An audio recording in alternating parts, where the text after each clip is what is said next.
तर ठाकरेंनी नाशिकमधील 15 नगरसेवकांना मातोश्री निवासस्थानी बोलावलेलं आहे। नाशिकमधील नगरसेवकांसोबत आज मातोश्री निवासस्थानी बैठक होणार आहे।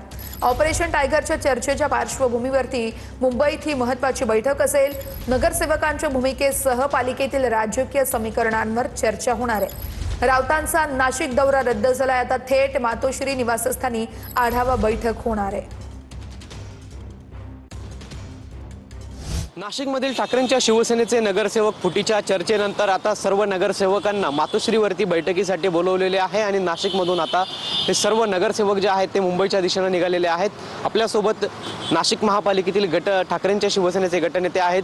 खरं तर आपले काही नगरसेवक शिंदेंच्या शिवसेनेच्या संपर्कात असल्याची चर्चा होती आणि त्यानंतर मातोश्रीवरती आपल्या सर्व नगरसेवकांना बैठकीसाठी बोलवलं। 2 ते 3 दिवसापूर्वी जी अफवा पेरली गेली होती की उद्धव साहेबांचे काही 10 ते 12 नगरसेवक शिंदे गटाच्या संपर्कात आहेत, ही केवळ अफवाच होती।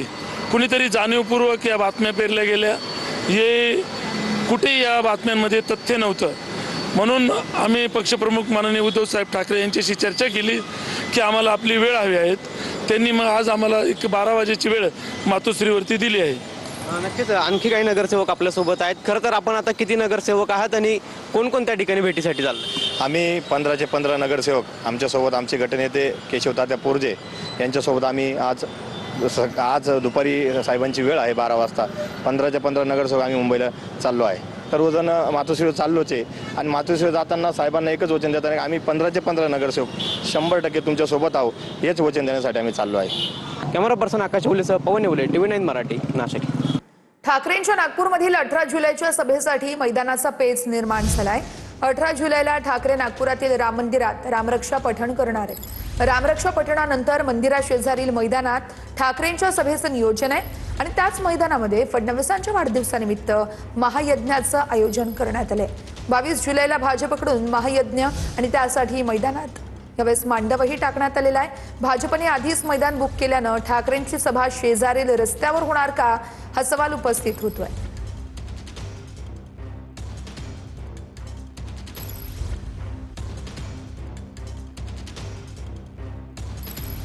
तर उद्धव ठाकरे यांनी रामरक्षेची 2 पानं तरी वाचून दाखवावी तसा टोला मुख्यमंत्री फडणवीसांनी लगावलाय। राम मंदिर दानचोरी प्रकरणाविरोधात उद्धव ठाकरे हे 18 तारखेला नागपुरात रामरक्षा पठण करणार आहेत। उद्धव ठाकरेंच्या या आंदोलनाला प्रत्युत्तर म्हणून भाजपनं 22 जुलैला लक्ष्मी नृसिंह महायज्ञ आयोजित केलेला आहे। मुख्यमंत्री फडणवीसांच्या वाढदिवसानिमित्त नागपूरमध्ये या यज्ञाचं आयोजन करण्यात आलेलं आहे।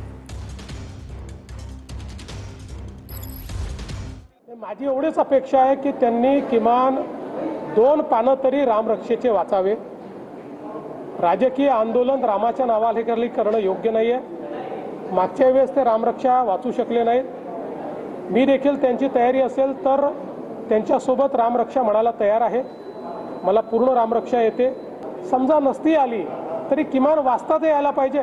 तुम्ही रामरक्षा आंदोलन करता आणि रामरक्षाच वाचता येत नाही, हे कुठलं आंदोलन आहे तुमचं? मुख्यमंत्री दुपारी बोललेलं आहे की मी त्या रामरक्षा पठणाला येईल, फक्त उद्धव ठाकरेंनी रामरक्षा पठण म्हणजे पाठांतर करून यावं। गेल्या वेळी 2 बघा, ज्यांना रामरक्षा पाठांतराची एवढी चिंता वाटते त्या रामरक्षा पाठांतर करणाऱ्यांनीच राम मंदिर लुटलंय, मला माहिती आहे। ज्यांना उत्तम रामरक्षा म्हणता येत होती, हेच राम मंदिरातले चोर निघाले। तेव्हा देवेंद्रजींनी आम्हाला हा सल्ला देण्यापेक्षा चोर कोण आहेत त्या चोरांवर कारवाई करा। त्यातले काही चोर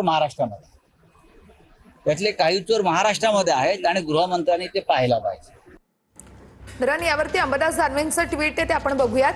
कारसेवक रामरक्षा पाठ आहे का याची तोंडी परीक्षा घेत बसले असते तर अयोध्येमध्ये आजही आंदोलनाच्या बैठकात सुरू असत्या। हे मुख्यमंत्री आणि त्यांचे लेफ्ट हँड बहुधा विसरलेले असतील। विशेष म्हणजे राम मंदिर आंदोलन काळात